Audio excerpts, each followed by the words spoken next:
Mange forretningskæder har deres egne brands. Mærker, som kun kan købes ved den pågældende kæde, og ofte mærker, der giver et bedre dækningsbidrag end de gængse varemærker. Anne? Ja? Vi skal have sat noget mere fokus på det her Raptor.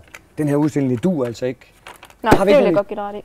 Godt. Hvordan kan vi gøre? Kan vi få det udstillet anderledes, eller... Vi skal simpelthen have gjort et eller andet. Fordi det kommer på kampagne i næste uge, og kæden har sat fokus på, at vi skal have det frem i butikken eller et eller andet, så vi kan få solgt nogle flere. Vi har en lidt bedre avance på de her produkter. Ja. Så hvis du kunne prøve at finde en løsning på det. Ja, jeg synes i hvert fald, det skal have en anden plads. Ja, okay. Fordi der er for mange varer til den her plads. Men behøver den nødvendigvis at stå her?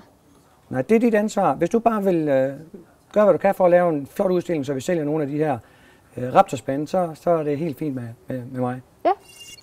Jamen, det kigger jeg lige på. Det er godt. Super. Tak. Hvad gør Hanne nu? Gør hun udstillingen større? Flytter hun udstillingen til en fremtrædende plads? Eller forbedrer hun udstillingen med plus-salgsprodukter?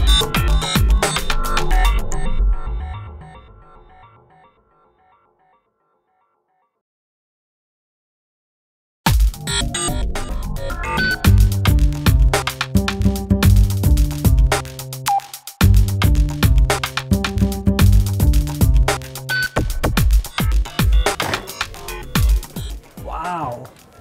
Det ser godt ud, det der, Hanne. Ja, det synes jeg også. Det er der blevet færdigt nu.